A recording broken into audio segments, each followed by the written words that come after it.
Hi everyone. So the next topic is about drift velocity, mobility and conductivity of intrinsic semiconductors. So generally what is meant by intrinsic semiconductors is any semiconductor which is in its pure form, that means no impurities are added to it, then it is called as intrinsic semiconductor.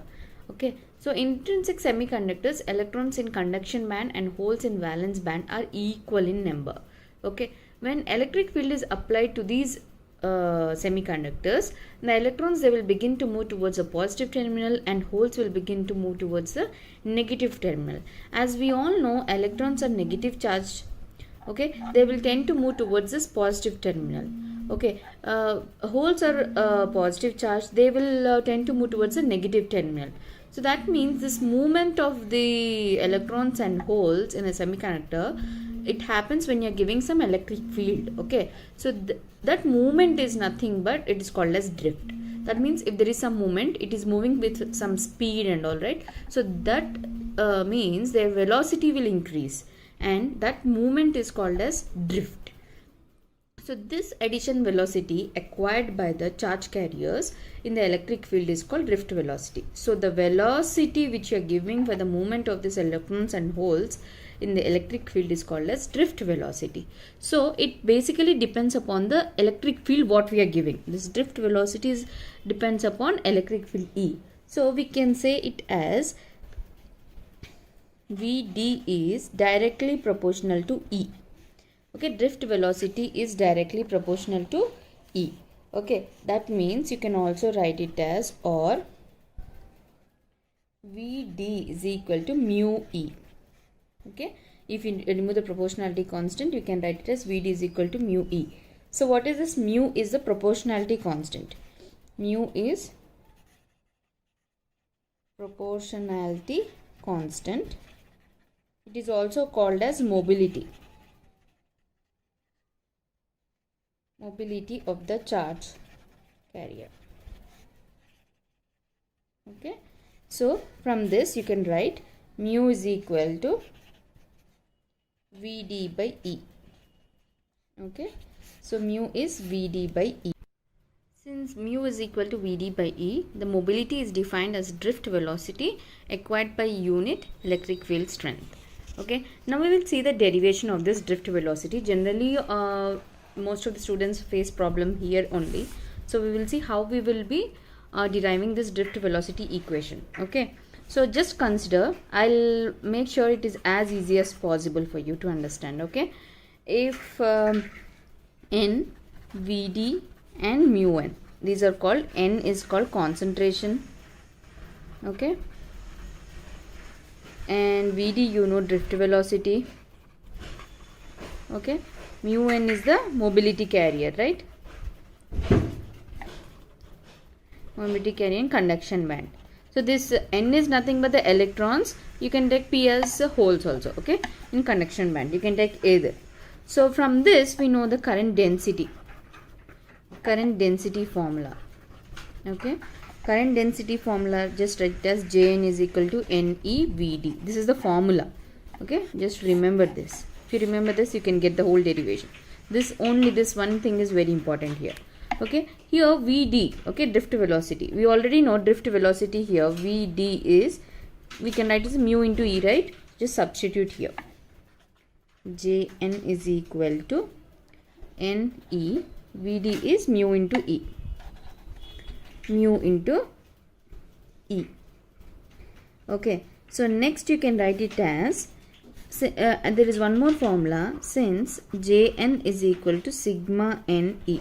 This is also one Ohm's law formula of current density. Two formulas you have to remember, Jn NeVd, Jn sigma Ne.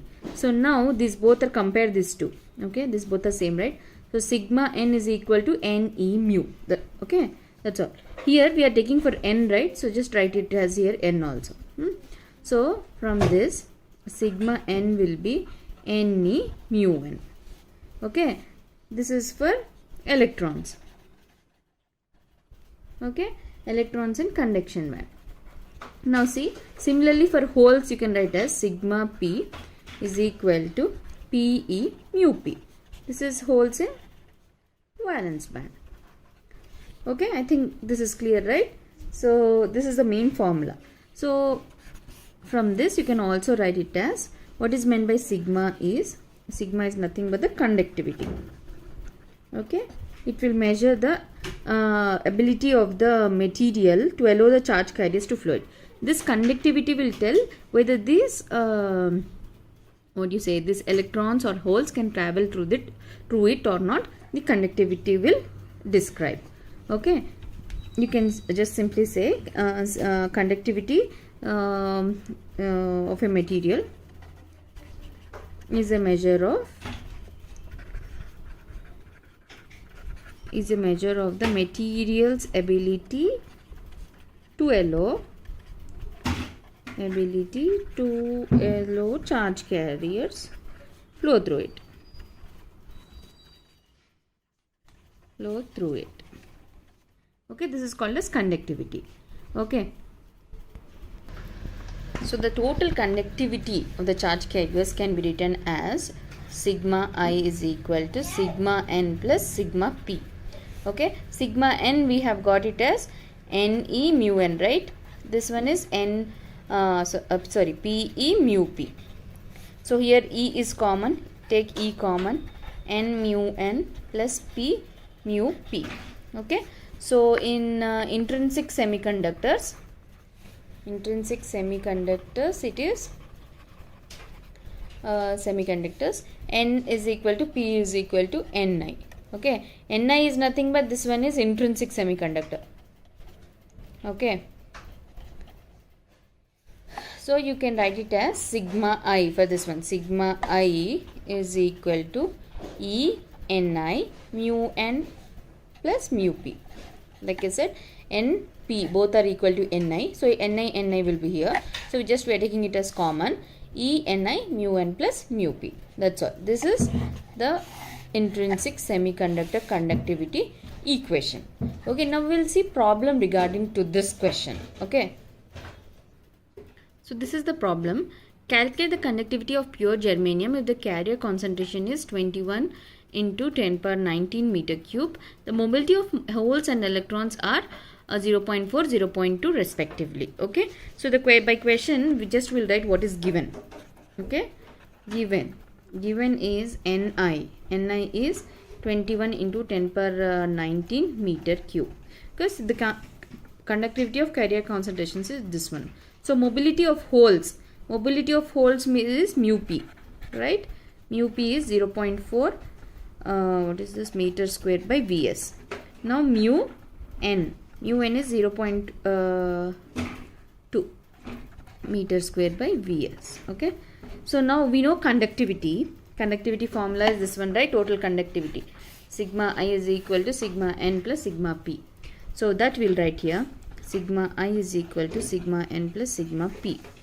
So from this we have substituted the sigma I whole formula is this one, right?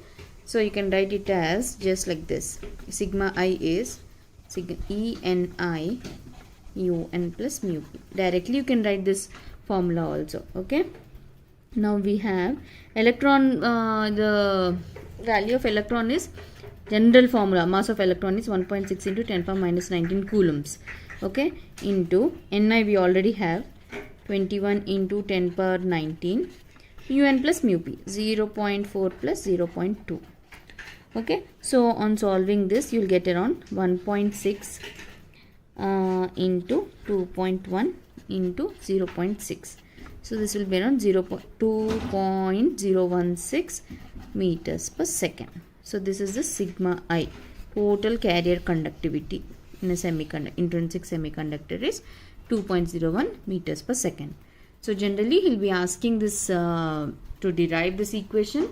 Okay, and the related problem he can give this as a bit and a b bit also. I think this will be very useful.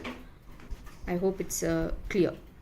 Please let me know if you have any doubts and all in the comment section. Thanks.